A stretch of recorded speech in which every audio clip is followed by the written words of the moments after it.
j'ai le plaisir, comme chaque année, désormais, de présenter Pierluigi Basso, Fossali, qui est non seulement l'un des plus prolifiques et sophistiqués théoriciens que nous avons à présent en sémiotique, mais aussi un analyste d'œuvres d'art, de musique contemporaine, du monde du marketing, de la publicité, etc. Il est à présent professeur ordinaire de sémiotique à l'Université de Bologne, où il s'est d'ailleurs formé.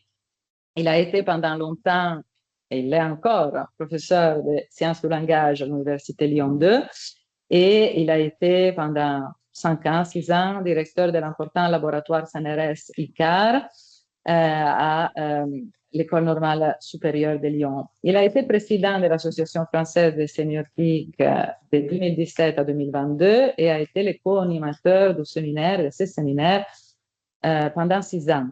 Il est aussi co-directeur de la revue Signata et de la collection des livres Sigilla aux presses universitaires de Liège. Il a dirigé, vient de se terminer en 2025, un programme ANR international qu'il a dirigé pendant 5 ans en collaboration avec des équipes de Luxembourg et Belgique, dont a fait partie aussi Marion Colablaise, ayant pour titre, notre deuxième intervenant d'aujourd'hui, ayant pour titre Augmented Artwork Analysis, qui a permis d'étudier la manière dont la computer vision, la vision par ordinateur, peut intégrer l'interprétation des œuvres d'art et aider la constitution d'un musée complémentaire face à une œuvre contemplée en présentiel au musée. Il a publié une douzaine de monographies en français et en italien sur les théories esthétiques, la sémiotique, je rappelle il dominio dell'arte de 2002, le cinéma et la pensée figurale, notamment sur David Lynch, Interpretazione Tramondi 2006, la peinture et la sémiotique, il a écrit aussi sur la peinture et la sémiotique de la peinture, notamment de Francis Bacon, en étudiant les triptyques de ces peintres sous l'angle de la traduction en termes sémiotiques avec la littérature grecque ancienne, les médias de masse, etc. Il a écrit aussi sur Peirce et la photographie et sur la sérialité photographique dans Sémiotique de la photographie, disponible en italien et en français, et en partie en portugais, coécrit avec moi. Une synthèse de ces positions théoriques sur la relation perception, langage, culture et institutions et sur les statuts des objets technologiques est disponible en open access dans la monographie sur le site de Lambert Lucas et le titre c'est Vers une écologie sémiotique de la culture, perception, gestion et réappropriation du sens. Qui n'a pas encore lu ce livre doit absolument le faire. Je me rends compte qu'on n'a pas d'eau pour les intervenants aujourd'hui, mais je vais m'en occuper. Et Pierluigi, merci. À toi la parole. Merci beaucoup, Maria Giulia. Merci, Juan. Et je suis très heureux, naturellement, d'être ici au séminaire international de sémiotique à Paris. Pour moi, c'est vraiment le lieu dans lequel présenter mes recherches, les recherches en cours. Et donc, le problème est que j'ai plusieurs recherches que je veux condenser aujourd'hui. Et donc, c'est un petit voyage. Et je ne sais pas si j'arrive jusqu'au bout, mais en tout cas, j'espère que le parcours le voyage sera intéressant. Et alors, je voudrais partir, parce que je n'ai pas beaucoup de temps, immédiat res. Je pars immédiatement, si ça marche, j'espère que oui, avec une proposition qui n'est pas au cœur de mon intervention, mais qui peut expliquer certaines mises en cohérence. Alors, j'avais besoin d'une définition.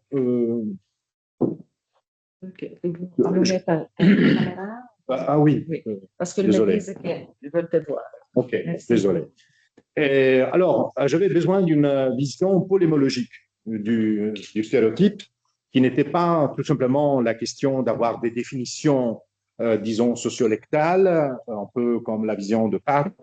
Je n'avais pas besoin tout simplement d'une vision du stéréotype en tant que représentation socioculturelle. Et donc, voilà ce que je vous propose, d'intégrer les termes stéréotypes à l'intérieur d'une vision du registre dans lequel il y a l'idée de mettre, comment dire, en résonance l'éthos de l'énonciateur et l'éthos de l'énonciataire. Alors, l'idée est que même dans le profil de l'énonciation, il y a naturellement une négociation explicite des ethos, des uns et des autres, énonciateurs, énonciataires. Mais ce qui reste en dehors de ça, éventuellement, c'est la troisième personne, c'est la non-personne. Alors, l'idée de dire le stéréotype se réalise quand on cherche à neutraliser la possibilité, disons, autonome des non-personnes, de personnes tierces, à négocier leur propre représentation, leur propre identité. Donc, les stéréotypes sortent du terrain de l'auto-légitimation qui est réalisée à travers, naturellement, la prise en charge des images de soi, de figures identitaires négociées dans l'énonciation. Et quand le stéréotype rentre à ces niveaux-là, le niveau de négociation, il est immédiatement rejeté parce que, naturellement, on se trouve une sorte d'image prison qu'on a du mal à accepter parce que soit on est en train de s'auto-attribuer cette position ou de l'attribuer à notre partenaire, à notre interlocuteur. Alors, on va voir un peu des conséquences sur ça. Alors, en disant que c'est quelque chose qui se cristallise, une neutralisation de la possibilité d'autonomiser, de revendiquer une sorte d'image autonome des troisième personnes, et donc on commence à les figer dans les temps. Naturellement, cet figement, cette neutralisation progressive et stabilisée relève, on peut dire, de la praxis énonciative. Alors, j'ai un problème avec la praxis énonciative. Est-ce que la praxis énonciative concerne la parole sociale ou la parole individuelle? J'ai un peu l'impression qu'on a parfois, mais c'est ma lecture naturellement, mes limites aussi d'interprétation peut-être, on a un peu entremêlé les deux choses. Parce que quand on est dans les stéréotypes qui habitent la parole sociale, il n'est pas potentialisé, il est constamment réalisé. Nous sommes dans la réalisation constante des stéréotypes. Et donc, il n'est pas encore potentialisé en tant que mémoire culturelle. Et en même temps, ces stéréotypes pèsent sur la parole individuelle parce que la parole individuelle est presque obligée à se positionner par rapport à ces stéréotypes qui circulent. Alors, je vous propose, mais je n'ai pas le temps, je dis, il y a plusieurs recherches en cours. Alors là, c'est une vision problématisante qui déjà fait économie de la partie interactionnelle, et donc c'est déjà une réduction, bien évidemment, ces schémas. Mais si vous voyez ces schémas, l'idée est d'imaginer qu'il y a deux manières différentes de regarder la praxis énonciative. Pour ce qui concerne la langue en tant que norme invétérée, disons, normativisation stratifiée dans les temps, bien évidemment, l'actualisation relève des cadres praxis, la réalisation et la parole sociale qui est pratiquée à l'intérieur d'un certain chronotope, donc ce n'est pas l'instant de l'acte d'énonciation, il y a bien évidemment une sorte de durée, d'espace d'accueil de cette parole dans laquelle il se réalise et elle peut être appréciée en tant que parole sociale parce qu'elle a une certaine distribution, naturellement, à partir des acteurs qui participent à sa constitution. Et la potentialisation est donc la mémoire culturelle. Du point de vue individuel, vous voyez que je focalise l'attention sur la production d'un ethos praxis qui entre en relation avec un ethos en mémoire qui est l'éthos préalable, déjà thématisé par l'analyse du discours, focalisé très bien par l'analyse du discours. Et ce qu'on voit est que l'actualisation de la parole individuelle ne peut que, se positionner par rapport à la parole sociale qui a des stratifications normatives qui vont dès l'actualisation de pratiques qui sont en acte, disons, qui habitent l'espace social actuel, et d'autres qui font partie de la mémoire culturelle, comme par exemple l'étymologie, quand on va rattraper des racines étymologiques pour se positionner et dire, moi, je fais un discours qui veut bien réactualiser quelque chose qui, en réalité, est presque désuet dans les pratiques actuelle de la parole sociale. Alors là, je vois la possibilité de positionner une sorte de dialectique entre les stéréotypes qui habitent la parole sociale et qui est constamment réalisée de nouveau et qui n'est pas attribuable.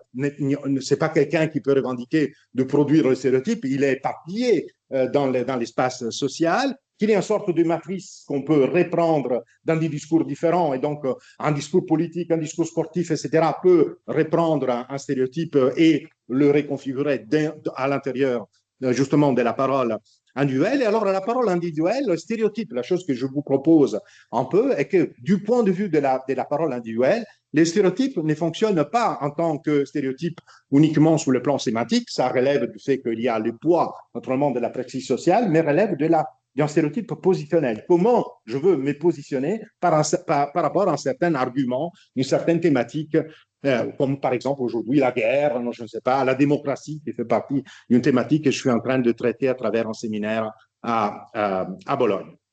Alors, bon, si on accepte un peu de déplacer, de comprendre un peu les déplacements que je suis en train d'opérer, l'idée qui est à la base un peu de mon intervention est de penser la valeur positionnelle du stéréotype imputable à quelqu'un dans la parole individuelle, et donc l'effet qu'il y a une sorte de double neutralisation. Vous avez compris, j'ai avant tout imaginé de penser les stéréotypes comme une neutralisation de la possibilité des personnes tierces, de non-personnes, de comment dire, revendiquer une sorte d'identité négociable, constamment négociable. Elle se retrouve une sorte de prison représentationnelle figée dans les temps, mais il y a une autre neutralisation qui est l'idée de cacher sa propre position énonciative derrière des stéréotypes. Je me positionne à travers les stéréotypes dans une position neutre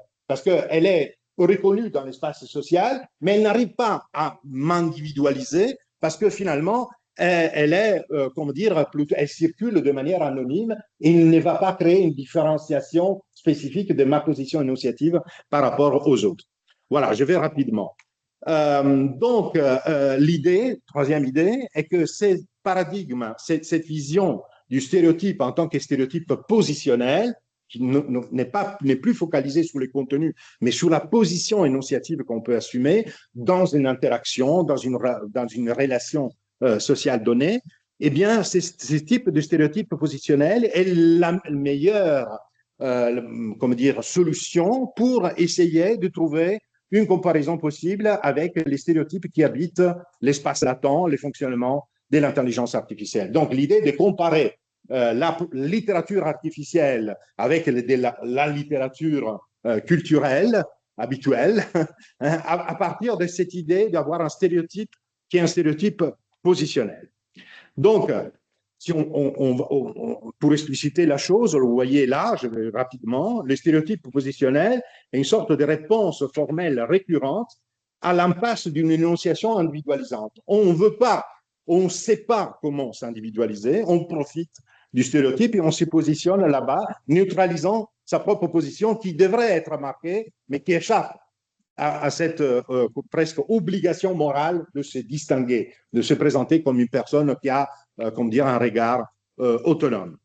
Donc, vous voyez, à côté, le stéréotype comme naturalisation d'une solution énonciative tactique efface l'écart individualisant, assure le maintien de l'éthos. Il y a un éthos quand même, une image de soi, mais pas exposée, ou en tout cas surexposée dans la scène, et transforme un praxème dans évidence fonctionnelle dans un discours spécifique.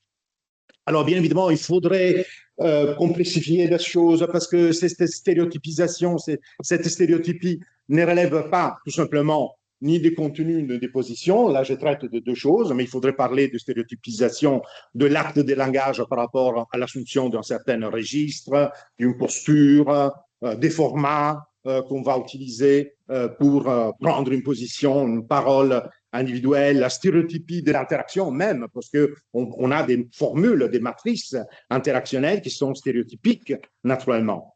Alors, ces niveaux peuvent se renforcer réciproquement et souvent la stéréotypie interactionnelle conditionne les autres formes des stéréotypies. Mais, je l'ai dit, sans avoir la possibilité aujourd'hui d'entrer dans les détails. J'ai besoin d'autres passages, automatisme, automatisation. C'est aussi pour me lier un peu aux autres interventions. Plusieurs intervenants ont déjà dit des choses très importantes sur cette distinction. Alors, seulement les choses qui me sont utiles, sans avoir l'idée d'apporter quelque chose de vraiment original là-dessus. Alors, l'automatisme est une sorte, je peux le penser sur le plan de la parole comme solution tactique incorporée. Hein. C'est quelque chose que je dis de manière, comment dire, déproblématisée. Alors là, je dis, là où le ça va sans dire suppose une évidence, les stéréotypes imposent une évidence par le seul fait de le dire. Par le seul fait, le fait de le dire, j'impose une sorte d'évidence. Et donc, l'éthos qui a, comment dire, une moralisation de l'image de soi, devrait résister à cet automatisme énonciatif. L'automatisation est une autre chose, naturellement, mais qui externalise finalement cette disponibilité déproblématisée. Parce qu'il y a tout, hein, il y a toutes les possibilités, il y a une sorte de possibilisation de positions énonciatives on peut assumer. Donc, elle transforme une solution pragmatique en procédure reproductible. L'automatisation convertit une sorte de compétence située en opération calculable. Hein, n'est plus une question de stratégie, mais une question de calcul de possibilités potentielles. La probabilité d'une manifestation énonciative occupe une certaine position dans la syntaxe d'un discours généré. C'est ça, c'est l'idée de pouvoir calculer tout ça. Alors, pour encadrer, petite synthèse intermédiaire, si on assume la stéréotypie relevant d'initiatives énonciatives humaines comme positionnelles, la stéréotypie artificielle relevant de conditions de calculabilité peut être considérée comme la stabilisation d'une trajectoire probable dans l'espace latent. Les registres aussi, je l'ai déjà, comment dire, introduit dans la définition de stéréotypes, finalement, avec cette idée que les deux ethos entrent dans une sorte de proportionnalité. Hein, les deux ethos de l'énonciateur et de l'énonciataire doivent finalement, même s'il y a toujours des relations asymétriques, on le sait dans l'interaction, trouver une forme de proportionnalité, même proportionnalité modale et même figurative, on peut le dire, sur le plan de l'ethos comme image de soi, bien évidemment. Alors, ces registres, cet enregistrement dont l'anthropologie linguistique nous parle beaucoup, Aga, etc., je n'ai pas le temps d'entrer là-dedans, est substitué par l'alignement, hein, donc au plan technique, modification de la fonction de récompense et par conséquence de la politique de génération qui redistribue les poids d'activation, c'est-à-dire l'alignement, il modifie les distributions probabilistes qui gouvernent l'activation et la sélection des sorties par rapport aux prompts, naturellement, de l'usager et de réussir finalement à illuminer, à actualiser des régions de l'espace latent qui peuvent, de manière probabiliste, correspondre davantage aux propositions, aux exigences, aux prompts, en tout cas, de l'usager. Et on a quand même des choses en parallèle. Il y a une transformation énorme, naturellement, entre l'enregistrement dans la parole interactionnelle par rapport à l'alignement du fonctionnement de l'intelligence artificielle générative. Mais en tout cas, vous voyez, j'ai énuméré toute une série de choses qui peuvent être un peu partagées comme critères. Par exemple, la réduction de l'incertitude interprétative. On fait tout le possible pour réduire cette incertitude, cette indétermination qui habite, on le sait bien, la communication. Garantir la transportabilité de certaines formes, et on va le voir après, j'ai un exemple spécifique de comment on cherche de rendre des formes qu'on peut transporter ailleurs par une sorte d'économie sémiotique interne, et préorganiser naturellement l'adhésion, la possibilité de construire donc un contrat interprétatif, même à partir de positions très asymétriques entre une machine actuellement et un usager humain. Alors là, il y a des effets collatéraux et appréciations. On fait un premier bilan que je voudrais vous proposer. Première chose, on voit bien que la stéréotypie de l'intelligence artificielle ne procède pas par des blocs de contenu qui sont figés, toujours répétés ou repris dans les temps avec des petites variations, transformations, mais c'est plutôt un stéréotype nuage, c'est-à-dire une régionalisation. C'est une partie de l'espace latent est habité par une proximité de variation du même stéréotype. D'accord. Et donc, la question que je vous pose, est-ce que dans la relation avec la machine, dans cette relation, parce que on est tous en train d'expérimenter un peu les dialogues avec la machine, est-ce que cette variation dans la continuité du même stéréotype finit par finalement nous suggérer une posture plus interprétative que d'habitude? C'est-à-dire, quand je reçois un stéréotype qui est tel quel dans la parole sociale ou dans l'interaction, je suis habitué à dire, bon, pas la peine d'interpréter, les Italiens sont ça, les Français sont comme ça, etc. Pas la peine d'entrer là-dedans. Quand je vois toute une série de manifestations, de micro-variations, peut-être je commence à dire, mais alors, est-ce que ça compte? Est-ce que cette variation, quand même, est une sorte aussi d'insatisfaction parce que je n'arrive pas aussi à sortir de cet stéréotype nuage. Donc, est-ce que paradoxalement, le traitement des stéréotypes de la part de l'intelligence artificielle nous oblige à rattraper une posture plus herméneutique que par rapport aux stéréotypes qui, sur le plan phénoménologique, habitent la parole sociale. Naturellement, c'est une sorte de paradoxe que je vous propose. Alors, le statut du prompt, il y a eu plusieurs interventions, Maria Giulia, Monti, non, qui ont parlé de ça et de l'automatisation. Alors, on sait que le prompt n'est pas un acte, n'est pas lu comme un acte, il n'y a pas une véritable interaction entre des pairs, je veux dire, on n'a pas la même sémantique, on le sait bien. Le prompt n'est pas un acte, mais une contrainte sur l'espace des possibles. Donc, une forme de conditionnement sur la gestion de l'information à partir des dispositifs internes à la machine. Alors, je garde l'espace latent, on pourrait discuter, c'est une bonne expression, mais c'est dans la Vulgate, on parle d'espace latent. Alors, je l'assume ici comme état interne non observé. Hein, je ne connais pas quels sont les états de la machine, numériquement paramétrés, parce qu'on sait que l'espace latent, c'est ça, c'est une série de paramétrages, hein, dont la géométrie n'est interprétable que de manière indiciaire, parce que je n'arrive pas à voir là où l'espace latent arrive à se plier, à se déformer à partir de prompts. J'ai seulement des résultats, des épiphénomènes, disons, mais je n'arrive pas à voir exactement quoi. Alors, vous voyez que là, j'ai demandé à la machine de m'aider à comprendre un peu la position, et ce que vous voyez sont des schématisations proposées par ChatGPT 5.2. Là, elle dit, elle semble décrire notre relation. Elle dit, toi, tu es là, toi, tu fais une série de prompts, d'initiatives, de trajectoires conceptuelles que tu me proposes, et moi, je suis un dispositif de réponse et relance, et les messages sont des flèches, sont des tensions d'orientation, sont l'effet que le prompt va, proposer une sorte d'irritation de modèle interne à la machine va répondre à partir de ses propres mécanismes, de ses propres formes opérationnelles internes.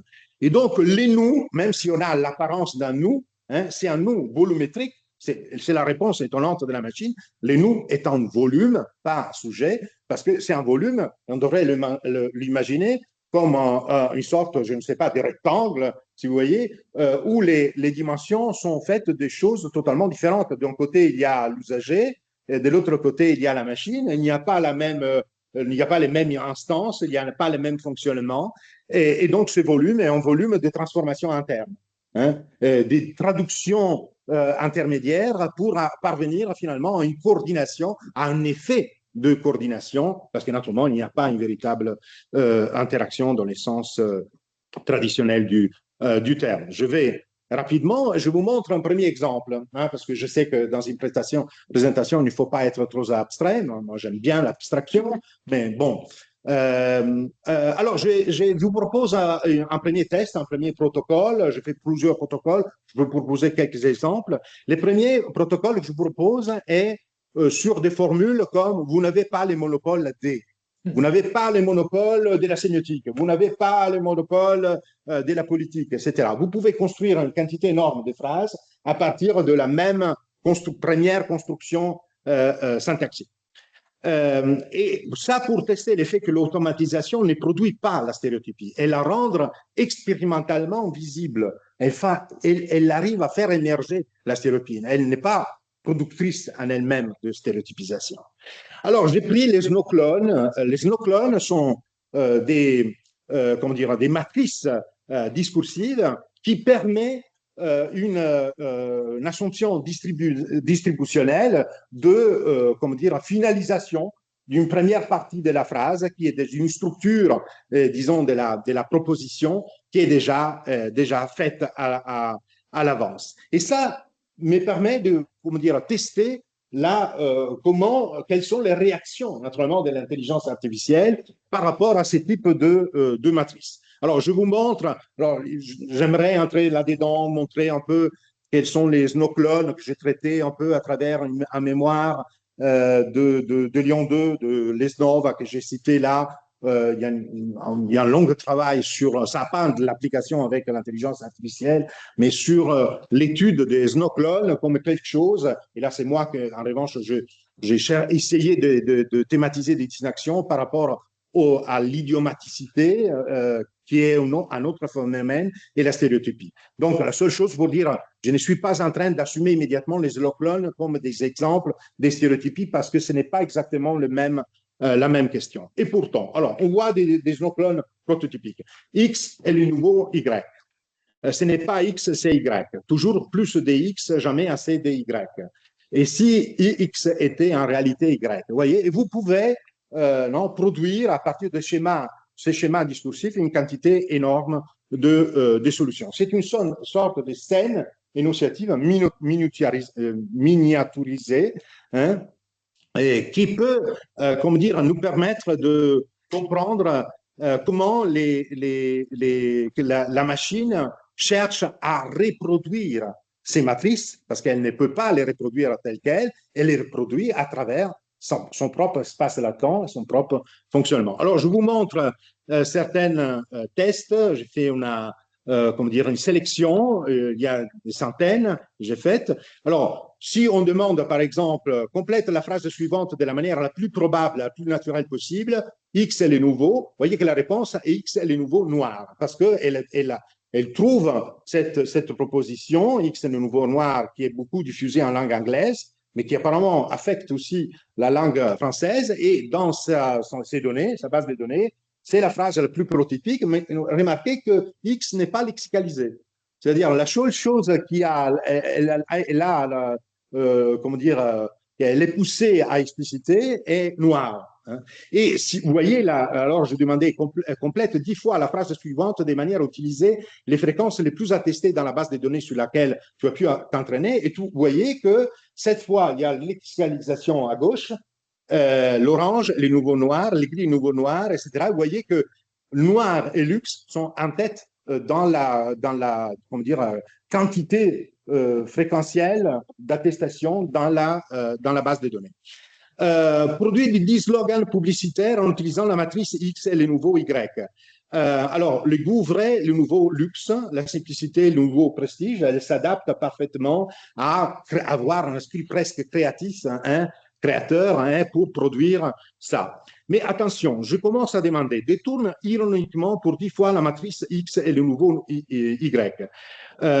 Attention, la réponse, capacité X et le nouveau Y, surtout quand on ne sait plus très bien ce qu'Y voulait dire. Ou à condition de ne jamais vérifier ni l'un ni l'autre, ou encore parce que l'ancien Y n'était déjà plus très convaincu d'être lui-même.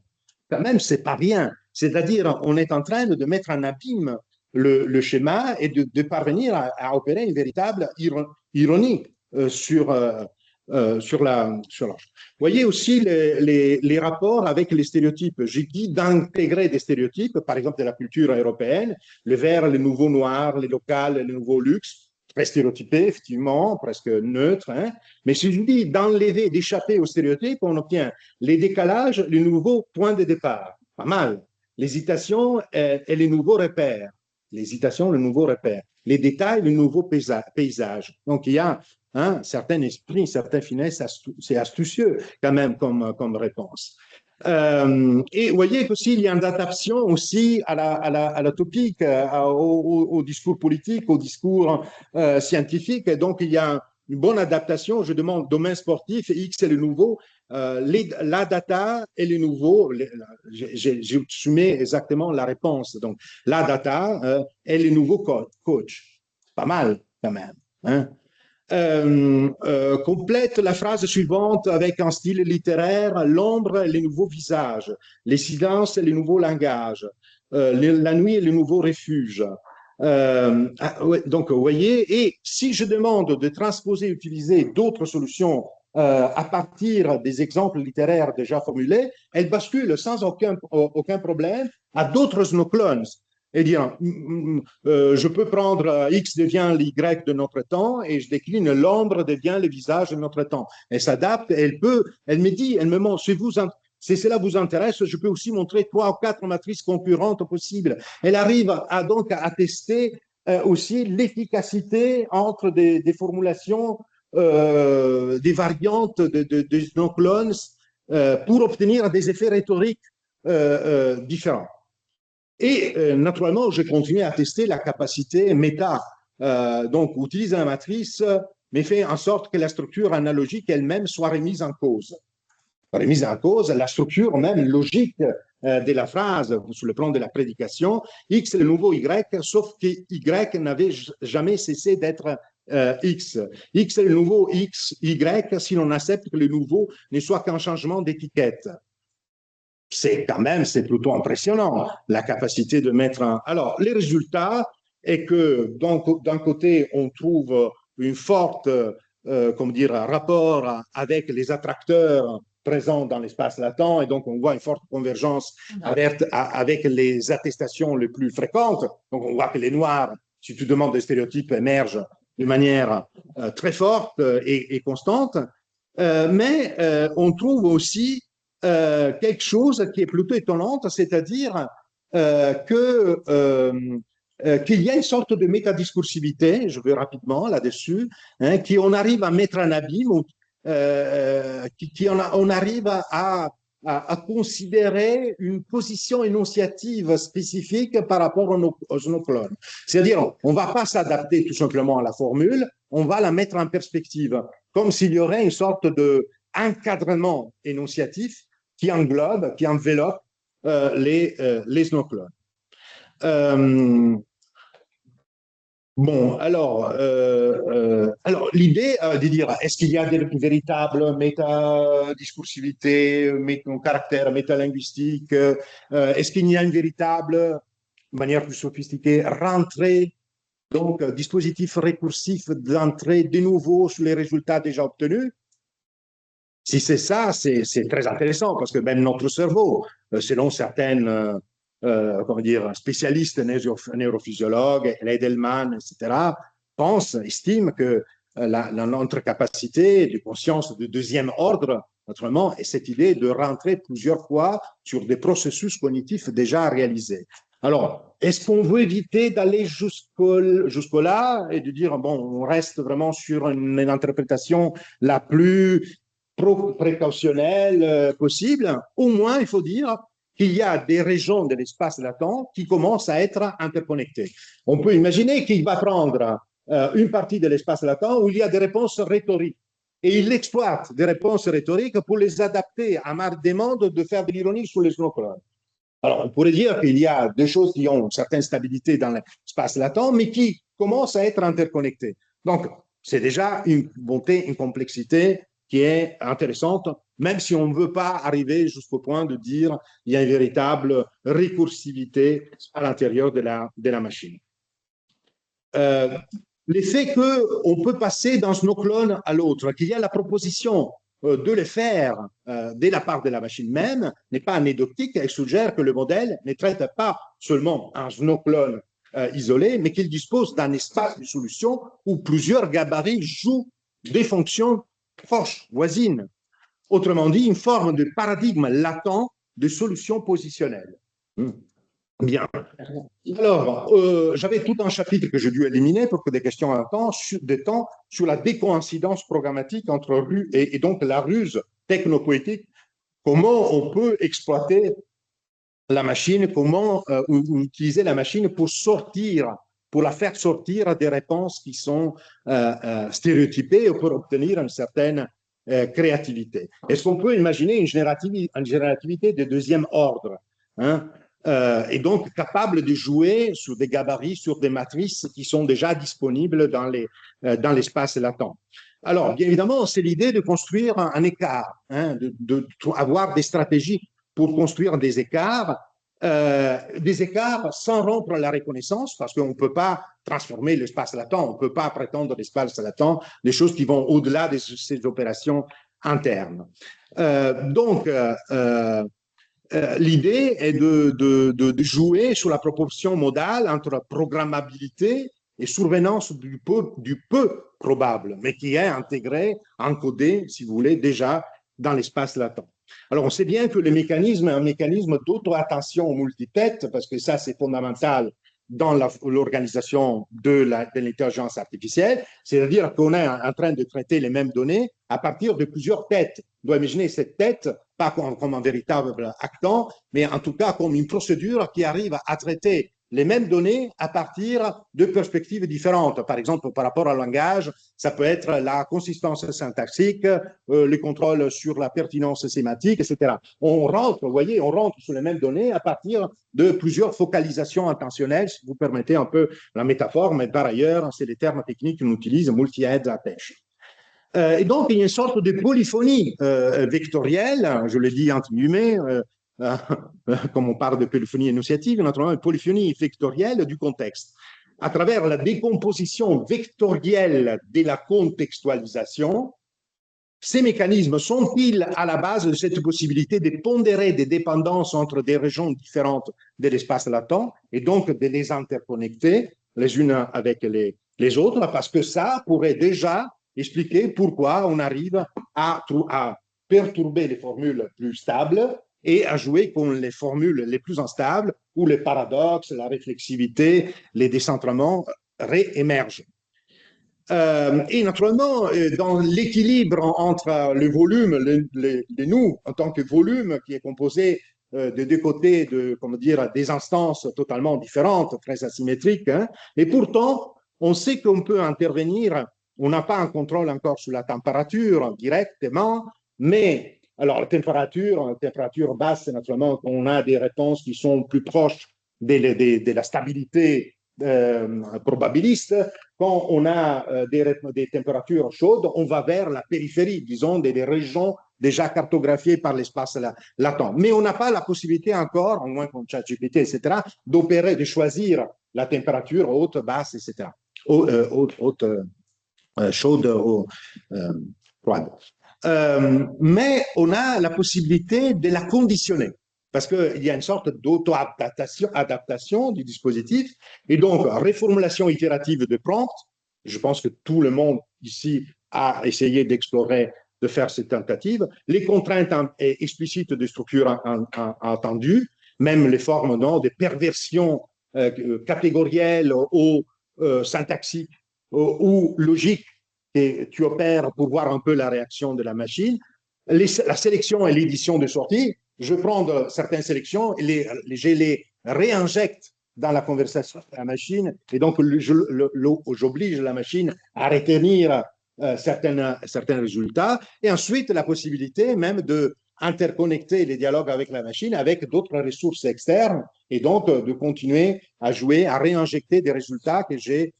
Par exemple, j'ai plusieurs abonnements pour réinjecter certains résultats dans un dialogue que j'opère à l'intérieur d'une intelligence artificielle. Bon, alors, sur le plan du visible, beaucoup de choses ont été déjà dites sur les images à partir déjà des premières interventions de la première séance, et bien évidemment, il y a une sorte de grammaire de visibilité sédimentée, une sorte de syntaxe économique de l'apparaître. Vous voyez, quand j'ai testé les snow clones pour les images, il y a un peu les mêmes choses, probablement ce qui doit tenir, ce qui doit apparaître comme lisible, ce qui doit se détacher, figure en fond, hein, arrière-plan et figure qui émerge, ce qui doit être perçu comme centre, périphérie des organisations topologiques, etc.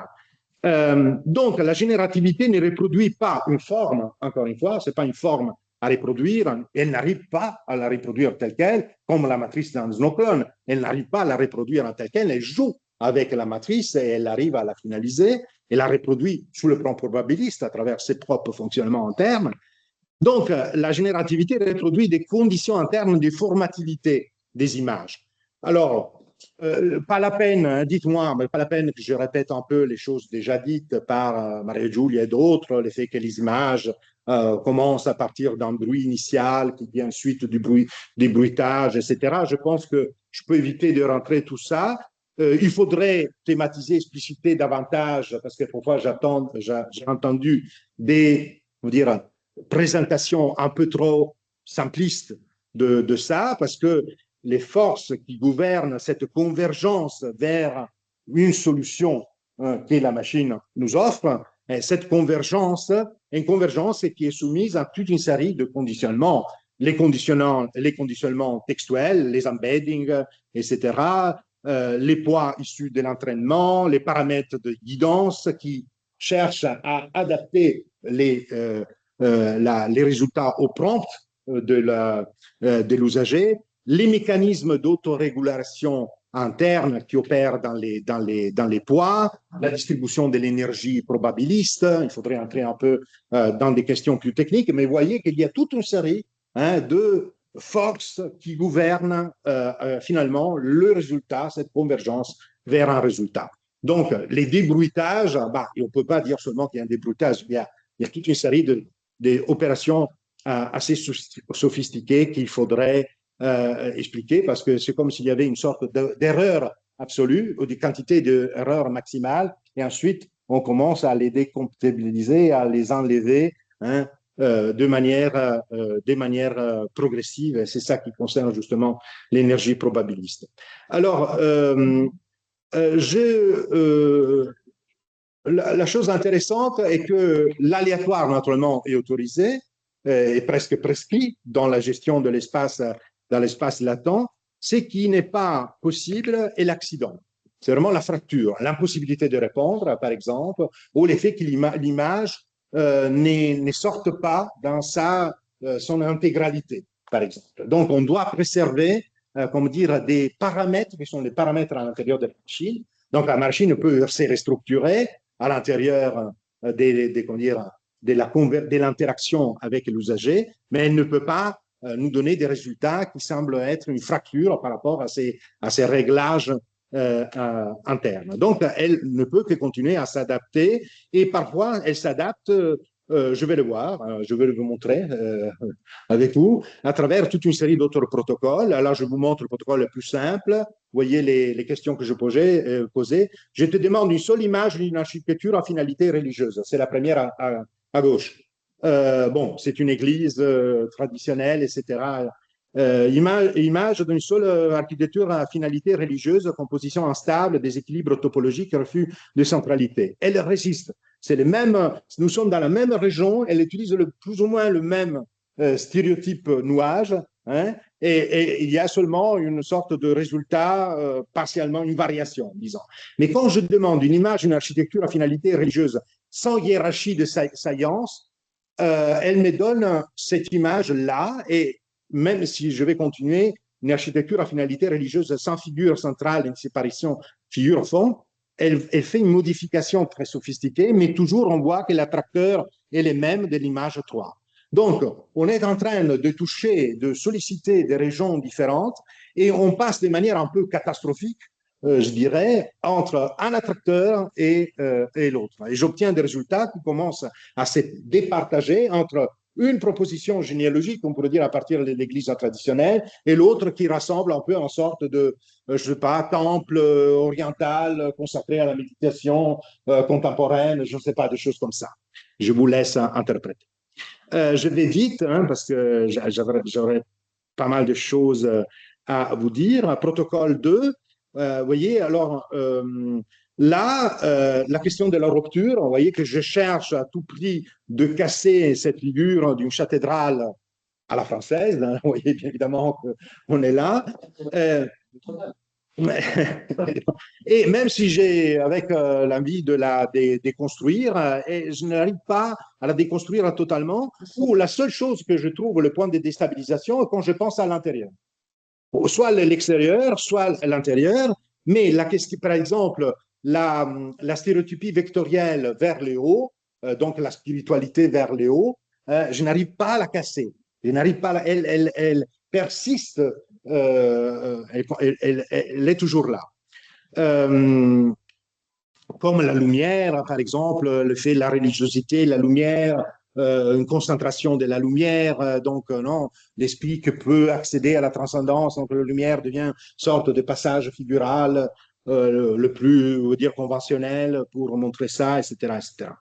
Rapidement, protocole 3, vous voyez, la possibilité de prendre la même architecture là, c'est Reims, et il y a alors, c'est pas exactement, parce que naturellement, c'est reproduite. Donc, il y a, chaque fois, si on va regarder, il y a des petites transformations, mais il y a en tout cas l'idée de manipuler le même, on manipule pas les mêmes objets de la part de l'espace latent, parce que, je répète, c'est une sorte de stéréotypinouage, mais on cherche à négocier avec l'usager qu'il y a comme s'il y avait une manipulation du même objet, même s'il y a des variations constantes. Si on va regarder dans les détails, dans la micro-analyse, il y a toujours de petites variations structurelles. Et donc, on voit bien que la machine n'arrive pas à traiter une chose que je vais présenter l'année dernière, une inhérence iconique. Elle n'a pas du respect exact pour l'image de quelque chose comme propriété identitaire, c'est l'image de quelque chose. Elle cherche à reformuler, à renégocier une stabilité, mais elle n'arrive pas vraiment à respecter totalement la propriété, l'appartenance, le caractère presque intime entre image et identité. Elle travaille de manière totalement différente, donc elle est plutôt influencée par des attracteurs compositionnels autour desquels elle va finalement décliner ces résultats. Protocole 5, alors là, je dois vous dire que certains protocoles, comme le 1, 2, 3, j'ai utilisé des prompts proposés par la machine même. Moi, je demandais ma visée et je demandais comment la formuler. Donc, ce sont des prompts qui ont été reformulés, médiés par la machine même. Là, j'ai abandonné la machine et je commençais à proposer, moi, avec un parcours méthodologique que j'avais dans ma tête. Alors là, je vous montre, produire une image d'une architecture religieuse qui n'active aucune scène de sacralité reconnaissable, la première image à gauche. Produire l'image d'une architecture religieuse qui ne renvoie à aucun stéréotype mondialement reconnaissable. Qu'est-ce que vous voyez là? Une église hyper traditionnelle. Vous voyez que quand ma question commence à prétendre trop, il faudrait sortir de la totalité des stéréotypes de architecture religieuse qui existe au monde. Mais qu'est-ce qu'il y a au-delà du monde? Même un monde culturel, naturellement, un monde de production fictionnelle, éventuellement, etc. Elle n'a pas d'autre exemple, elle ne peut pas répondre à la question, elle ne peut pas nous présenter une rupture. Et qu'est-ce qu'elle fait? Elle va dire, bon, je reste là. Je reste dans un prototype, un attracteur qui est comme les Noirs, exactement comme les Noirs dans les zonoclones. C'est-à-dire, c'est évidemment la manifestation de l'architecture religieuse la plus diffusée dans la base de données de la machine. Ensuite, vous voyez, je me suis amusé à réintroduire les stéréotypes et les enlever. Active un stéréotype reconnaissable par la culture nord-européenne, et ensuite qui n'active pas un stéréotype reconnaissable de la culture nord-européenne. Et vous voyez encore une fois qu'il y a une stabilisation à partir de mes requêtes entre deux attracteurs qui commencent à devenir, pour la machine, des références. Soit on va vers l'église chrétienne, etc., un prototype, soit on va vers les temples un peu orientales, etc., avec toujours, en tout cas, cette forme un peu verticale, en tout cas des angles qui pointent. Il y a une sorte de formes pointues qui retournent. Bon, j'ai déjà dit ça, alors je continuais, pardonnez-moi si je dois passer avant, mais il y a des cas quand même qui sont intéressants. Vous voyez le parcours de la religion et stéréotypé, et le parcours pour parvenir à l'église, il y a toujours une distance, un passage, etc., etc. Et encore une fois, vous voyez qu'à partir de l'activation ou de la désactivation d'un stéréotype, j'obtiens toujours des de la manifestation du poids des attracteurs qui poussent soit vers le prototype église chrétienne, etc., soit vers le temple déjà manifesté. Donc, les modèles interprètent le prompt par famille de contraintes. Donc, il y a une réduction de la complexité de mes propositions, qui sont parfois exigeantes, à partir d'une famille de contraintes, là où la machine semble pouvoir se positionner plus facilement pour me répondre. Parce qu'il y a naturellement cette énergie probabiliste a besoin d'être gérée et donc les formes qui ont une densité d'attestation plus forte ou les moins probables, c'est déplacé, c'est coûteux quand même pour la machine, calculer l'improbable ou le peu probable ou le marginal ou le périphérique par rapport à des attracteurs particulièrement attestés. Vous voyez, quand je commence à dire, alors là, je suis à la fin de mes expériences après beaucoup, et commence à dire il faut éviter la culture européenne du Nord, du Sud, tout en étant également dépourvu de stéréotypes renvoyant aux religions orientales. Et là, elle commence à être dans la barre, elle me propose deux images en compétition. Quelle est l'image que tu préfères? Et vous voyez on commence à sortir de la symétrie, on commence à essayer d'échapper justement au prototype précédent. Je commence à éviter aussi toute stéréotypie scénographique, axe, lumière, eau, parcours, toute stéréotypie topologique, centralité, symétrie, frontalité. Vous voyez que l'espace devient de plus en plus inhabitable presque parce qu'il est ouvert, il est fracturé, etc. Alors, je vais rapidement parce que je vois que je n'ai plus de temps et je vais encore plus loin, je veux dire, évite j'ai demandé de répéter toutes les neutralisations déjà faites et d'ajouter, évite également les stéréotypies qui renvoient à la spiritualité et à l'idée et au recueillement collectif. Et on a à gauche cet exemple d'architecture qui c'est presque bidimensionnel, on a du mal à comprendre totalement la profondeur volumétrique et totalement impossible d'être habité par un groupe qui veut se fédérer et se représenter en tant que communauté. Donc, c'est un espace réfractaire, effectivement, à la représentation du groupe. Et ensuite, il faut éviter toute relation avec le domaine de l'art. Et vous voyez que j'intègre à la fin, c'est curieux parce qu'il y a cette image qui semble une sorte d'usine ou d'espace militaire, de prison, je ne sais rien, mais il y a la réinjection, la réintroduction de la croix, de la verticalité. Elle n'arrive plus à gérer la totalité des neutralisations que j'ai essayé de proposer. Alors, l'IA ne reproduit pas des stéréotypes culturels, elle révèle naturellement des stéréotypes culturels, elle reproduit la structure même de la plausibilité du plausible visuel.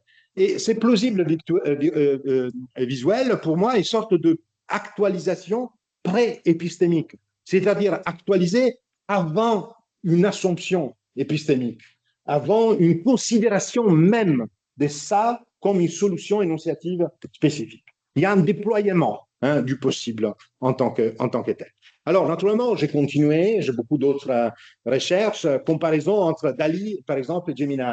Alors, même question, même protocole, voire la réaction. Je demande quelque chose qui ne renvoie à aucun stéréotype mondialement reconnaissable. ChatGPT, elle doit, comme refuge ultime, prendre l'église. De l'autre côté, qu'est-ce qu'on a? C'est le fantasy, même si on voit encore plus ou moins une église traditionnelle, la lumière à l'intérieur, un peu, vous voyez, à droite. Non, il y a tous les éléments un peu prototypiques de l'église catholique.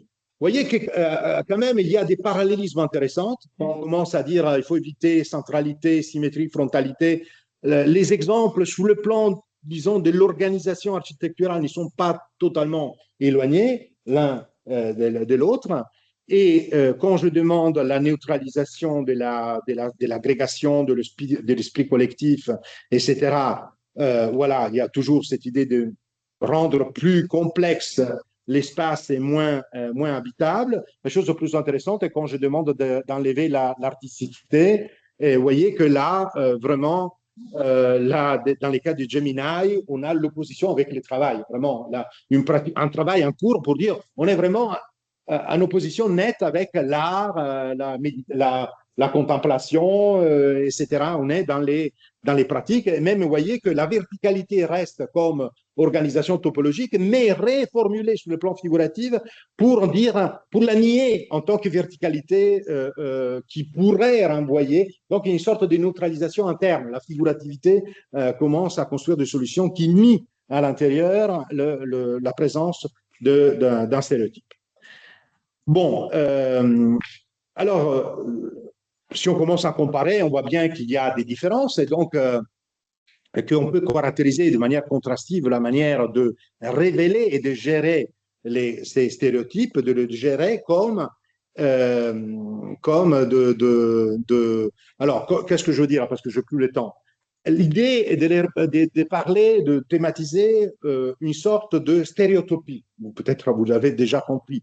Cette stéréotypie nuage n'est qu'une sorte de stéréotypie, de topiques dans lesquels il y a des micro-variations très proches qui déclinent et aussi déconstruisent aussi les stéréotypes que nous utilisons dans la parole sociale et qui sont exploités par la parole individuelle.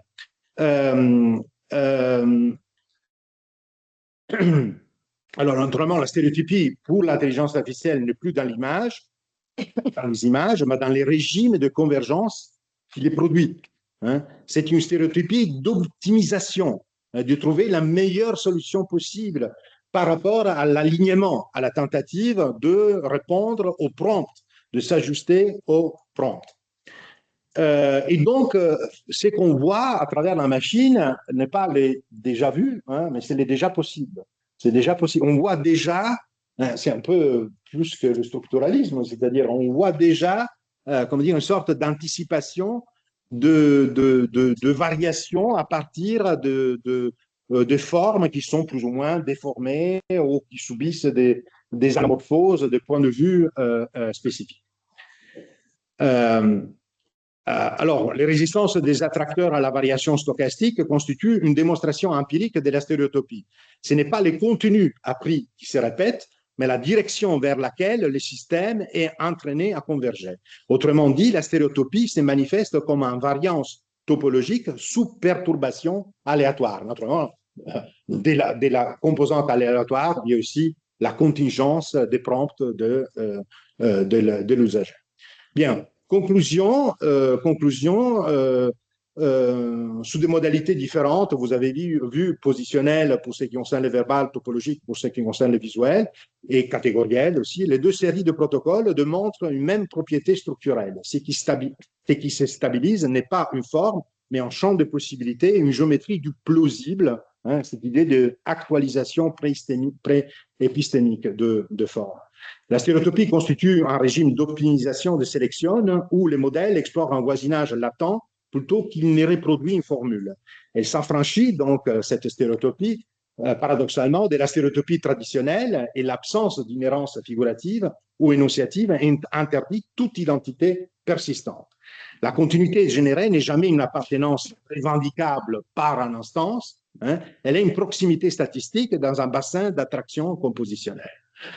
Alors, est-ce qu'il y a, vous voyez, il y a des questions, j'ai déjà annoncé un peu, est-ce qu'il y a une sorte de déstéréotypisation culturelle à partir de la stéréotypie artificielle? Est-ce que finalement, si bien utilisée, l'intelligence artificielle peut devenir même une instance critique par rapport à nos stéréotypes? Parce que justement, on les voit variés, déconstruits et donc problématisés finalement, ce qui nous oblige à être à la fois insatisfaits, et aussi, comment dire, un peu critique, parce qu'on voit de nouveau réapparaître, même à partir d'autres conditions, le même stéréotype. Et l'autre chose, et que je voudrais un peu pour terminer, parce que j'imagine que je n'ai plus du temps, c'est cette question que vous avez vue apparaître, c'est-à-dire, je n'ai pas dit la créativité de la machine, etc., mais cette capacité de mettre en relation comment dire, des déplacements interstéréotopiques, si vous permettez, c'est-à-dire de mettre en relation de partie de l'espace latent et de considérer un espace, une région ou une vallée, si vous voulez utiliser les termes plus exploités dans la littérature, une vallée de la base de données, de l'espace latent, comme dire, à même de mettre en perspective une autre région ou de considérer les données d'une autre qui appartiennent à une autre région de l'espace latent. Alors, je suis prudent, je ne suis pas là à dire qu'il y a immédiatement un dispositif de rentrée récursive, successive, qui vont construire une sorte d'intelligence qui est un peu comparable avec la nôtre. Je n'arrive pas à dire ça, mais quand même, il y a une intelligence qui émerge, qui est différente par rapport à la nôtre, mais qui arrive aussi à nous donner des résultats rhétoriques dotés d'un contrôle rhétorique, d'une mise en abîme, même d'une sorte de métadiscursivité, voire de métalangage presque, de posture métalinguistique, qui est fortement intéressant. Et l'autre chose que je n'ai pas eu le temps de développer, comme vous avez compris, c'est la résistance, naturellement, au premier résultat obtenu et cette idée d'une sorte de technopoïétique, des possibilités de réagir, parce que finalement, on ne peut pas critiquer la machine, bien évidemment, il faut assumer une posture proactive parce qu'on a les moyens, finalement, pour infléchir les résultats de l'espace. Je ne trouve plus la slide parce que c'est très rapide, mais vous avez compris l'idée de réinjecter des résultats que vous avez déjà obtenus, de construire une agentivité étendue avec des dispositifs qui sont disponibles soit sur la même base ChatGPT, etc., ou sur d'autres bases, sur d'autres plateformes. Ça permet de prendre une certaine distanciation et de, comme dire, exercer une exploitation herméneutique des résultats obtenus. Voilà, je dois m'arrêter là et merci de votre attention, de votre attention. Merci beaucoup, Pierluigi. Je veux dire que tu as, comme toujours, pensé aux extrêmes conséquences, j'oserais dire, certains tests, certaines propositions que nous avons en partie déjà fait cette année et les années précédentes. Alors, moi, je veux me limiter à peu de questions. Alors, la première, c'est sur la métadiscursivité et le distributionnalisme. Alors, nous, avec nos tests, on a bien compris que c'est en répétant une centaine de fois les mêmes prompts que nous pouvons sortir ou de toute manière essayer de stresser les stéréotypes, stresser la région, stresser les centres de la région. Alors, parce qu'effectivement, à travers le distributionnalisme, plus on provoque la machine, plus la machine va chercher vers la périphérie. Alors, est-ce qu'on pourrait dire, provocation, mais tu vas sans aucun doute l'accueillir, est-ce que la métadiscursivité correspondrait donc à aller à la périphérie des régions dans ce cadre, où nous sommes plus loin que la périphérie dans justement la relation entre zones qui ne sont pas forcément proches, parce que tu l'as dit, on va vers l'ironie qui n'est pas forcément liée à des thématiques que tu as testées, hein, évidemment, elles ne sont pas directement liées à ça. Donc, bon, métadiscursivité et qu'est-ce qu'il y a au-delà de la périphérie dans ces modèles de distributionnalisme. Je pense aussi, mais ça c'est pas vraiment une question, mais je pense aussi que la machine nous permet de nous apercevoir de certains stéréotypes qu'on ne s'attend pas. Je te rappelle aussi mon test sur les nez bleus. Les couleurs, par exemple, nous montrent que la machine va vers des régions qu'on ne s'attendrait pas de repérer, mais lorsque la machine les trouve, comme le carnaval pour les nez bleus, bon, d'une certaine manière, elle nous met face à quelque chose qu'on n'avait pas vraiment prévu pour les nez bleus, mais qu'effectivement, oui, ça nous fait apercevoir que ça peut être le cas. Troisième question, un peu plus large, tu as parlé au début de l'enregistrement, des registres. Et évidemment, moi, je parlais de cette théorie, je l'ai exposée le premier jour des séminaires, mais je voudrais, donc je ne vais pas la répéter, mais tu as dit très rapidement, est-ce que ces tests peuvent nous permettre, à ton avis, de revoir cette théorie de l'alignement, disons, individuel, interactionnel, un registre déjà là, déjà virtualisé, etc., où on n'en a pas encore là. Hein? Parce que tu as dit aussi que tu as passé les exemples sur l'interaction et la théorie de l'enregistrement naît de l'interaction, de l'analyse interactionnelle. Et voilà, si ces interactions, alors c'est une question un peu difficile, je veux dire, parce que, mais bon, qui sait que peut-être tu ne puisses pas nous élucider. Ensuite, évidemment, ce sera Juan, et puis déjà, j'ai une question de Marika, et puis de Enzo. Attendez une seconde. Marika, Enzo, et puis, oui, parfait. Pierluigi. Alors, merci Maria Giulia. Alors, pour ce qui concerne la métadiscursivité ou cette capacité de prendre en charge comment dire, des données qui sont déjà présentes dans l'espace latent et de les voir autrement, de les mettre en perspective, tu vois déjà dans ma réponse, pour moi, c'est beaucoup plus, on va bien au-delà de l'idée de prendre, de régler la température ou de conditionner la machine à réagir avec une température différente et donc de nous donner des résultats moins probables, c'est-à-dire un peu plus périphériques.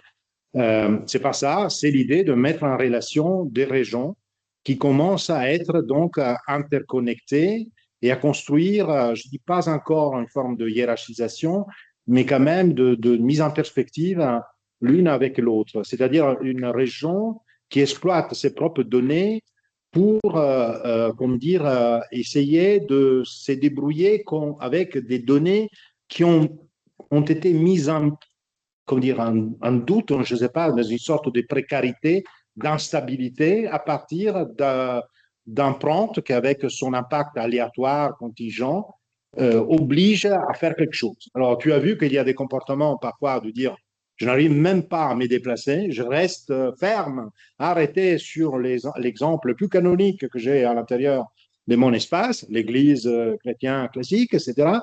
Soit on peut parvenir vraiment à dire, bah, je la regarde avec un autre, je vais prendre la même la spiritualité, à partir du monde du travail. Parce qu'en réalité, il y a une sorte de, comment dire, comme les carnavals, il y a une sorte de plurisotopie, nous dirons, non, de thématiques, justement, une constellation d'isotopies qui est déjà figée à l'intérieur du stéréotype. L'art est toujours en conjonction avec l'architecture spirituelle. On utilise la meilleure de nos capacités de construction architecturale avec un esprit esthétique pour glorifier, magnifier la spiritualité. Et enlever la partie artistique oblige la machine à faire quelque chose qu'on ne pratique pas naturellement dans la parole sociale, et à prendre une autre région, comme le monde du travail, on a vu le résultat avec Gemini, et reconstruire, et comme une mise en perspective, parce que la verticalité est encore là, certaines morphologies, donc il n'y a pas la disparition, il n'y a pas la neutralisation, il y a une véritable mise en perspective. Je ne veux pas utiliser encore le terme réinterprétation, parce que je ne peux pas arriver à ce point-là, mais mise en perspective, c'est déjà quelque chose, comme une sorte d'impact entre deux régions qui produit des résultats probabilistes, mais qui montent en complexité. N'est plus en première. C'est pour ça que je parlais d'une sorte de générativité de deuxième ordre. Voilà. J'ai déjà répondu un peu à la deuxième question, non? Parce que la machine nous aide à révéler les stéréotypes, donc montrer que la spiritualité est toujours interconnectée avec l'art, ou que la question du jouer avec le visage renvoie au carnaval. On peut être fréquemment lié au carnaval, etc. Et donc, la machine nous révèle ça, mais on peut aussi, comme je montrais, l'obliger à déconstruire ce qui a été un peu de manière figée, entremêlé dans les stéréotypes. Et ensuite, pour ce qui concerne l'enregistrement, oui, j'ai dû un peu éliminer toute une partie, mais bien évidemment, je ne suis pas en train de dire qu'immédiatement, il y a un enregistrement entre les tus les jeux, disons, de l'usager et les tus de la machine, parce qu'il faut sortir de cette anthropomorphisation exagérée de relations. Il y a d'un côté la posture d'un enregistrement, c'est-à-dire moi, je fais comme si je devrais enregistrer ma parole par rapport à l'éthos de quelqu'un qui parle là sur l'écran. Et donc, j'ai la sensation d'être dans une véritable conversation, d'autant plus que vous avez vu avec le modèle qui est paru il y a 2 semaines, 5.4, on peut même intervenir pendant la prise de parole de la machine. On ne doit plus attendre le fait que la machine a terminé sa réponse, on peut terminer pendant son discours. Donc, on peut même faire les chevauchements interactionnels, les superpositions de la parole dans les conversations, disons, habituelles. Et donc, il y a une simulation très forte, je veux dire, de l'interaction, mais pour la machine, ce n'est qu'un alignement. Ce n'est qu'un alignement et tentative d'optimiser des résultats qui sont, comment dire, qui sont des réponses adéquates, des ajustements de l'espace latent adéquats par rapport aux sollicitations, aux vecteurs qui sont projetés par les formes d'irritation, je pourrais même dire, qui sont activées par l'usager. Merci. Alors, la première question de Juan. Non, merci Pierluigi. Justement, je reviens un peu à tes derniers mots là, dans ta réponse à Maria Giulia, la manière dont elle gère l'interaction comme des formes d'ajustement. Et en t'écoutant et en voyant comment elle répond, elle s'ajuste justement. Je me souvenais d'une phrase d'un poète espagnol qui disait « Le plus suspect des solutions, c'est ce qu'on finit toujours par les trouver ». Et donc, à un moment donné, qui disait elle est capable justement de programmer, un peu comme programmer l'attente de l'inattendu, programmer l'aléatoire. Il t'a dit, mais on ne peut pas programmer, on ne peut pas imaginer l'accident. Et là, je pensais à l'impossible, c'est les interactions risquées. Là, il n'y a jamais d'interaction risquée. C'est-à-dire qu'il n'y a jamais la possibilité d'une vraie sortie de route. Et pourquoi?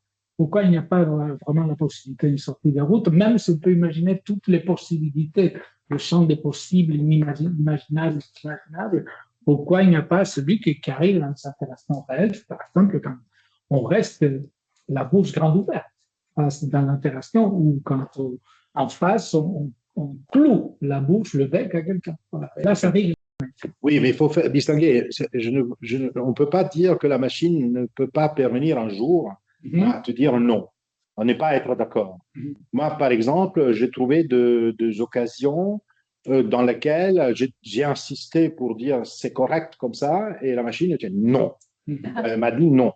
Mais dire non n'est pas casser, opérer une rupture. Quand je parle d'une rupture, elle n'est pas répondre. Oui, je parle de ça. Répondre en disant non, je suis d'accord, j'ai un avis différent, ça, la machine ne peut le faire.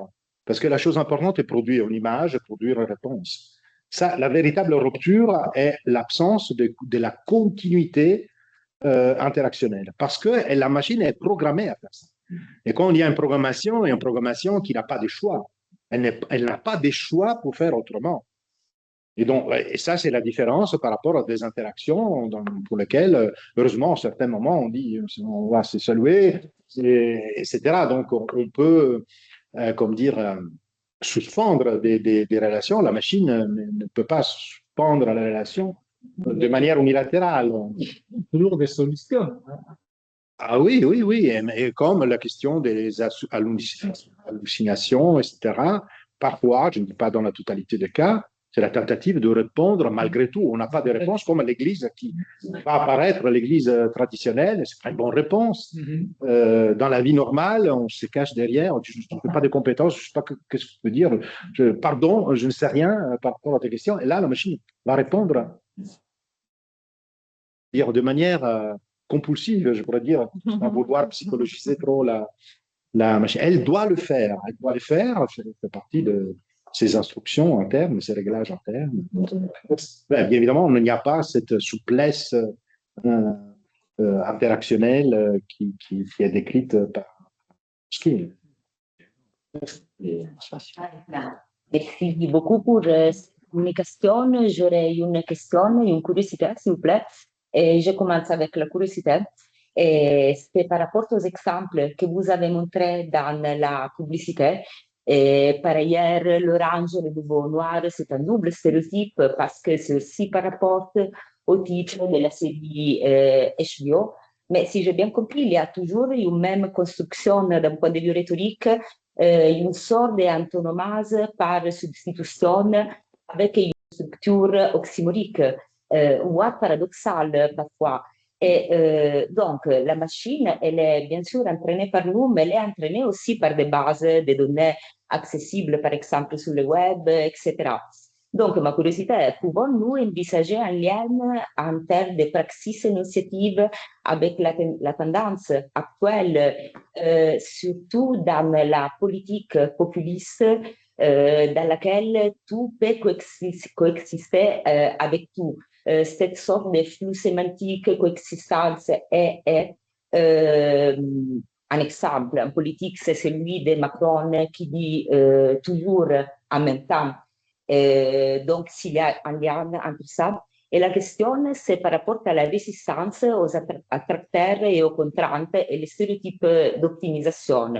Alors là, je me demandais si nous pouvons entrevoir d'un point de vue logico-formel une construction axée sur les principes participatifs de Jenslev, c'est-à-dire les rapports entre un terme et les termes lui-même et son contraire ou son contradictoire. Et donc, dans ce cas, les stéréotypes d'optimisation, est-ce qu'ils pourraient être vus comme les résultats du rapport entre les stéréotypes, d'une part, et les stéréotypes versus les non-stéréotypes, donc la distance aux attracteurs de l'autre, est-ce que c'est cette relation qui détermine, selon vous, les champs du possible? Merci. J'espère de l'avoir exprimé de manière bien claire. J'espère d'avoir bien compris. Alors, pour ce qui concerne la première question, la chose que je peux répondre est que on a des problèmes à temporaliser la stratification temporaliser la stratification des données.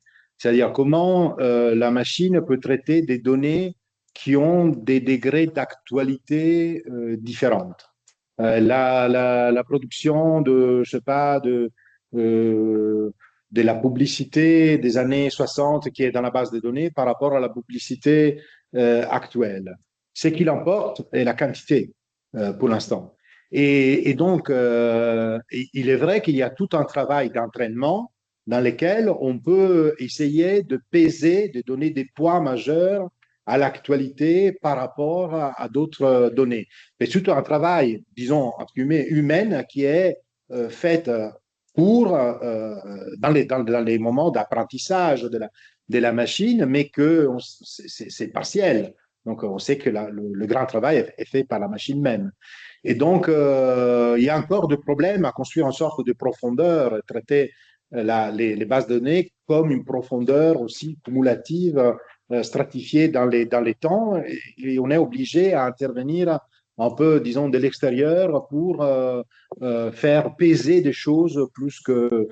Et donc, quand l'intelligence artificielle me répond l'orange et le nouveau noir, etc., je ne sais pas si c'est pour l'actualité de la série, etc., ou tout simplement parce qu'elle a reçu une masse de données qui ne relève plus de l'actualité, parce que la numérisation est plus récente, et donc la publicité des années 60 est numérisée en partie, mais peut-être en petite partie, et donc l'actualité parvienne encore à peser par défaut sur les autres données, mais tôt ou tard, à mon avis, il y aura un problème plus fort.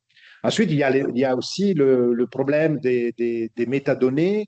Est-ce qu'on parvient aussi à gérer? Alors, bien évidemment, pour la machine, les métadonnées sont des données. Ne sont pas différentes. Ce sont des données comme les autres. Mais est-ce on peut essayer de faire circuler les données à partir d'autres données qui infléchissent ou ordonnent c'est une autre chose qui n'est pas très éloignée de cette idée de construire des interconnexions entre des régions de l'espace latent. Et comment l'organiser ou comment il arrive à s'auto-organiser par la suite, parce que c'est pour ça qu'il y a aussi des surprises. Je veux dire, on voit des choses qu'on n'a pas nécessairement déjà prévues à l'avance. Des limites, mais aussi des capacités.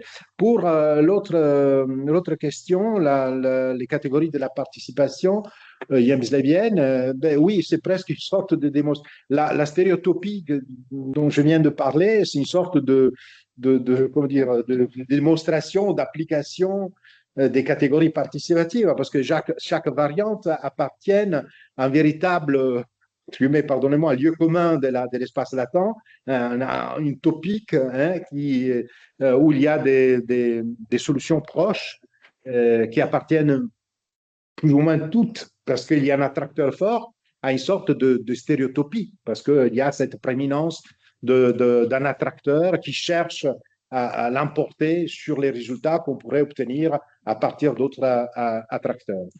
Et donc, chaque variation participe de l'ensemble, participe du groupe, de la topique à laquelle elle appartient. Et cette organisation par des catégories participatives pourrait être le fait qu'il y a des régions, qu'il y a des vallées, et démontrer quand il y a des catastrophes, c'est-à-dire l'effet finalement de trouver qu'une variation possible, une actualisation possible n'est plus compatible par alignement avec le prompt, on passe pas à une autre variation de la même topique, on passe à toute une autre vallée, à toute une autre région. Donc, les conséquences sont des conséquences des groupes, sont des conséquences associées, sont des conséquences participatives, et pas sur l'image, sur cette image, ou cette exemplification particulière d'une matrice comme les colonnes. Oui, absolument. Alors, le deuxième, c'était Enzo et puis Gilles. Oui. Vous m'entendez? Oui. Oui, merci Pierluigi pour cette présentation hyper riche. Voilà, j'ai deux questions. La première, disons, qui concerne la praxis énonciative et pas forcément par rapport à l'IA. C'est-à-dire qu'au tout début de ton intervention, tu as fait une différence, à mon avis, très importante entre la parole individuelle et la parole sociale et comment ces deux paroles s'articulent. Et du coup, voilà, il me semble que ces systèmes prévoient de revoir aussi les virtualisations, actualisations, etc. Voilà. Et je suis très d'accord, c'est-à-dire que je te suis sur cette idée que la parole individuelle est positionnelle, c'est-à-dire que parfois on s'efface derrière les stéréotypes, parfois on les joue différemment. Je pense que c'est vraiment une démarche qui permet aux individus de s'identifier, de devenir des identités. Par exemple, une personne qui est toujours dans les stéréotypes, c'est une manière de s'identifier, etc. Et tu prends la question des registres. Alors, dans la question des registres, il me semble qu'il y a un autre aspect intéressant, c'est-à-dire qu'on pourrait dire que la parole individuelle, c'est l'énonciation, que la parole sociale, c'est la parole par rapport à des institutions, à des interactions sociales. Mais dans les registres, il y a aussi la question de la perception de la manière de parler. C'est-à-dire qu'on peut percevoir... Pardon, je n'ai pas entendu. De la perception. Oui, Manière. de la manière de parler. C'est-à-dire qu'une manière de parler est plus ou moins typique d'un groupe social pour un autre groupe social ou pour un autre individu.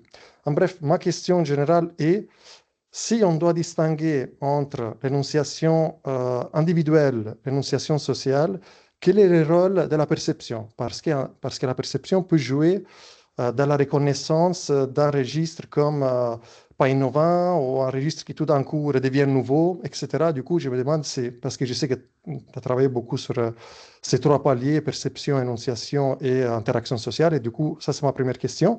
Et la deuxième, beaucoup plus sur tes tests, sur cette idée des attracteurs qui sont un peu rejoués, sur cette idée des stéréotypies nuages. Est-ce que tu penses que les régions de l'IA manipulent, contiennent des entités intermédiaires telles que des rôles sociaux, des manières de parler de certaines identités, des registres justement préenregistrés. Et du coup, si on pourrait trouver des manières, bien sûr, on ne peut pas donner une réponse définitive, de tester la taille de ces variations nuages autour des rôles, autour des postures énonciatives, etc.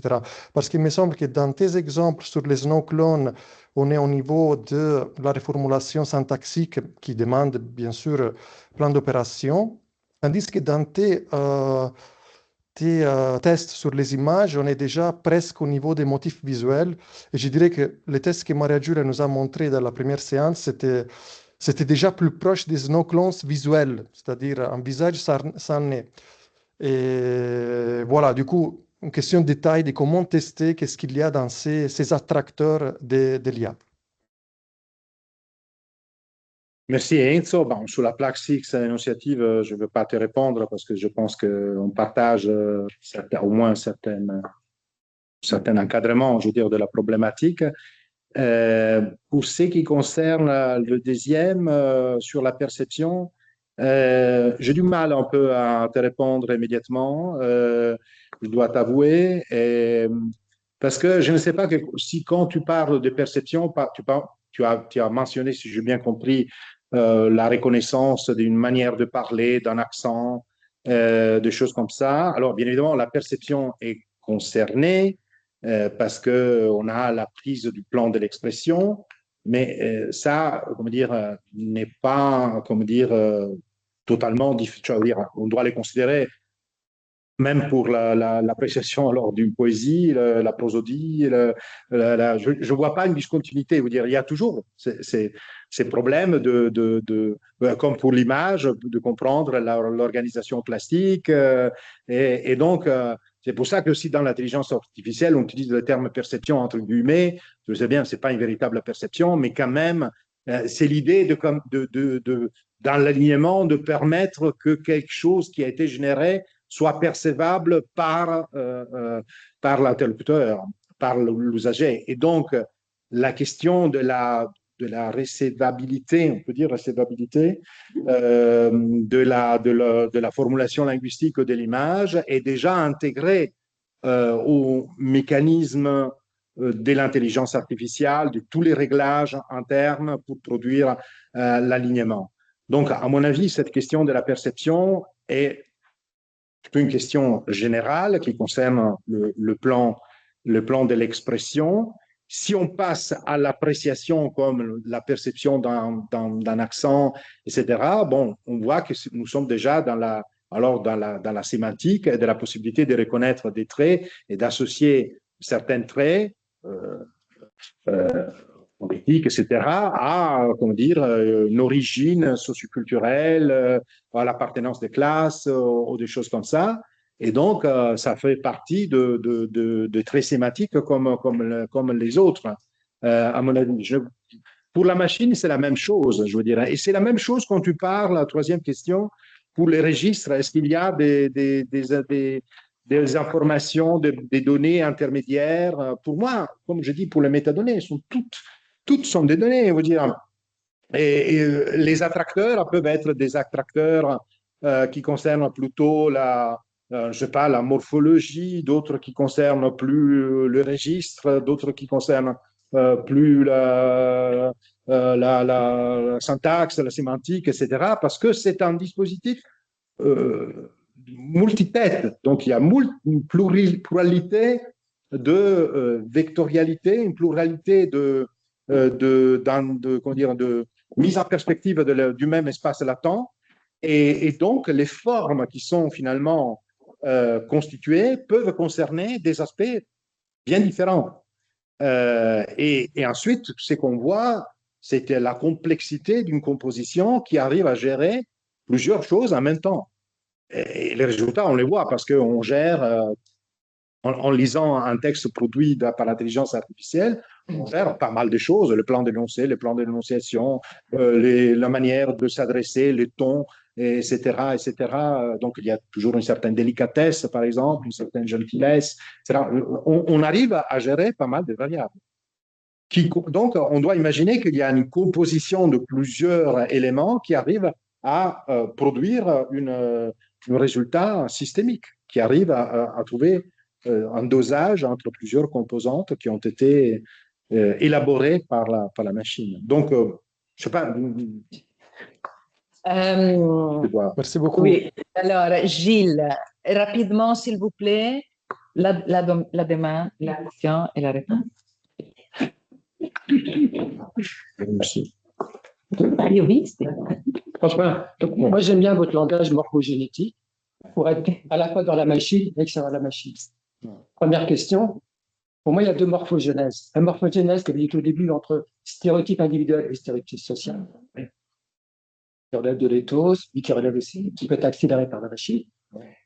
Mais il y a aussi la morphogénèse que vous avez développée comme explication entre l'énonciation et l'espace latin. Là, il y a bien deux morphogénèses. À partir de là, dans votre conclusion, pour stabiliser toutes les incertitudes, les relances de stéréotypes, soit par l'individu, soit par l'éthos social, soit par les espaces latents, multilocal, multidimensionnel, vous concluez pour stabiliser par un attracteur compositionnel. Cet attracteur compositionnel, il relève de l'individu collaborant avec la machine, il relève de son homotopie, de son isotopie.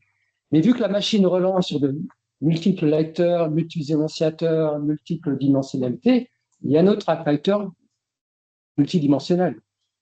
Donc là, en scène, il y a bien deux attracteurs, un attracteur de composition et un attracteur multidimensionnel. Et ça donne une structure tensible sur laquelle on peut développer plus. Oui, peut-être. Oui, je suis d'accord.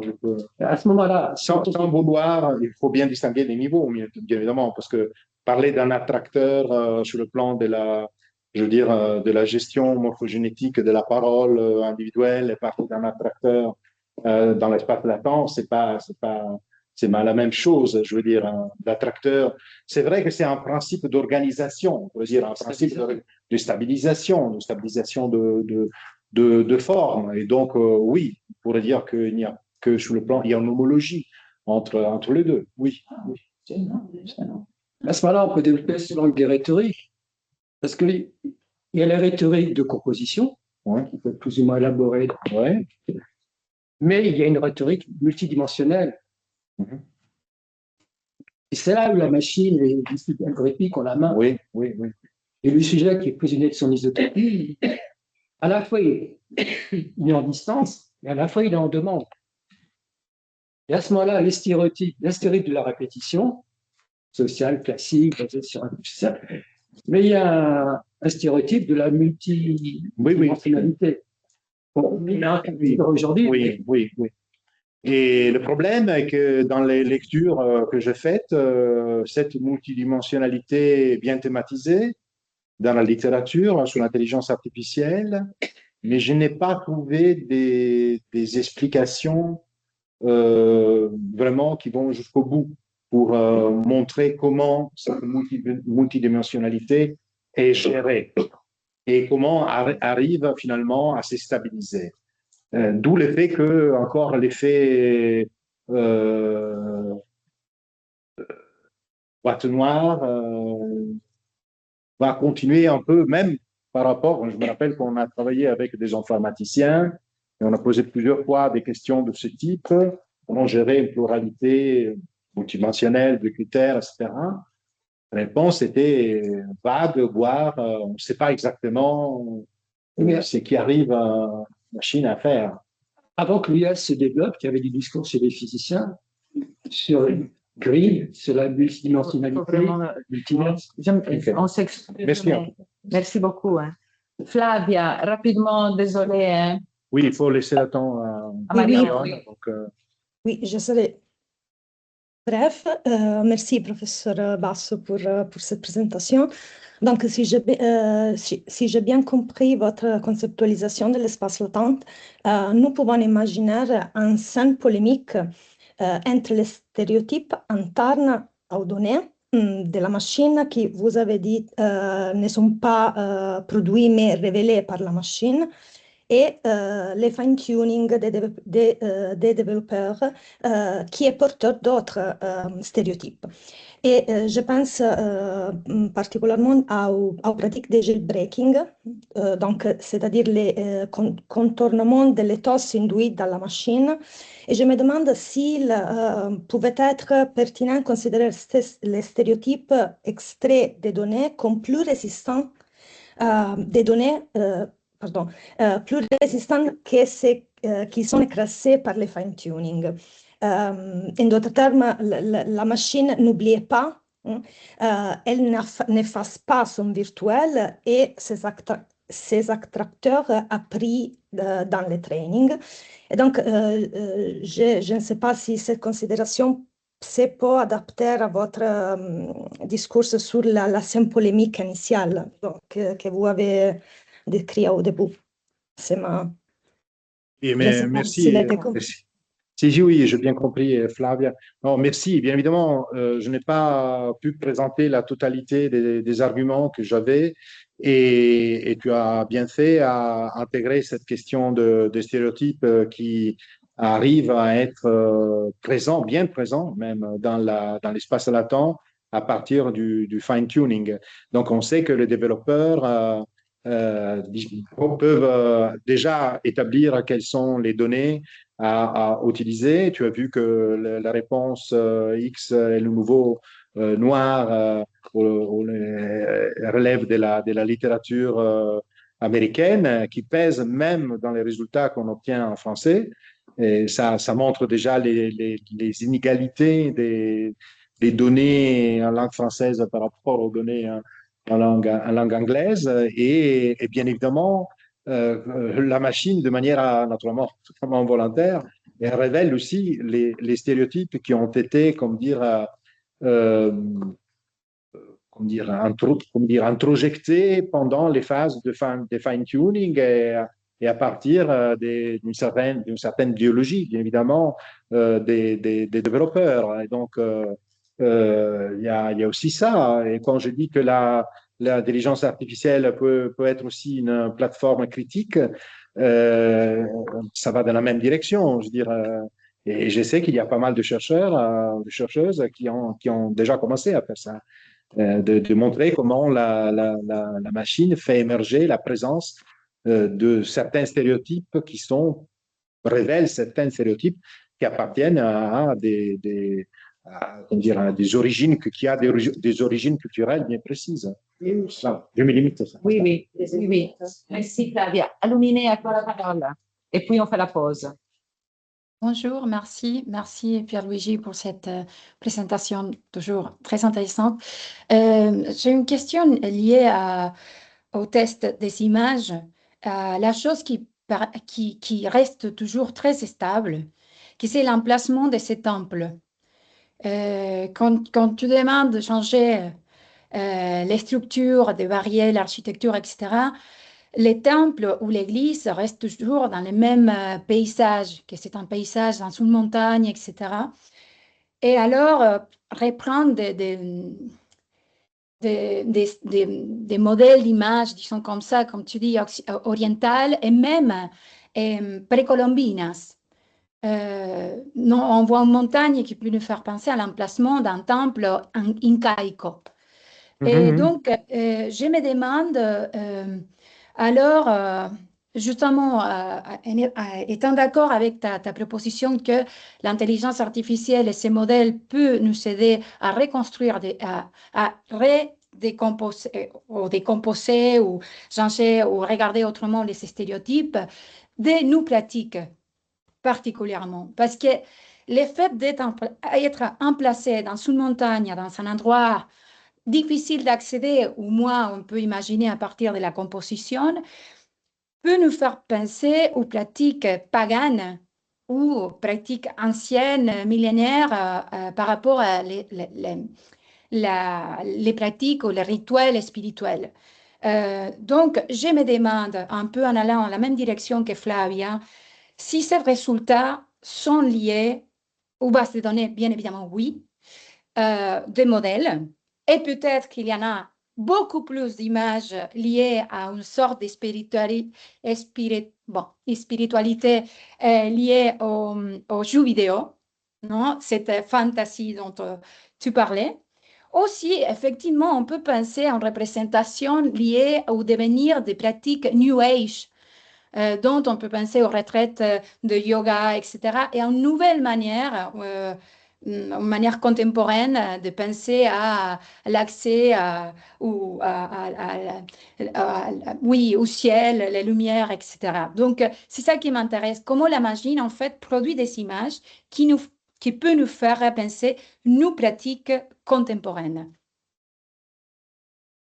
OK, oui, je dois répondre de manière rapide. Bon, je suis d'accord globalement, mais alors dans les tests que j'ai faits, il n'y a pas toujours le même espace et il y a parfois des relations entre la tentative de changer, d'adapter la morphologie de l'architecture religieuse à mes requêtes, disons, de soustraction, de neutralisation des stéréotypes avec des modifications du paysage. Je ne sais pas si vous avez remarqué, mais quand je passe, par exemple, je demande de ne pas introjecter l'art ou un esprit collectif, on commence à aller vers les déserts, avec donc il n'y a plus de l'eau, il n'y a plus donc il y a aussi comme dire une sorte de, je dis pas découplage strict entre les variables, mais c'est pas indifférent. C'est pas indifférent et il y a, comme dire, une sensibilité, je veux dire, de l'arrière-plan par rapport à la construction de la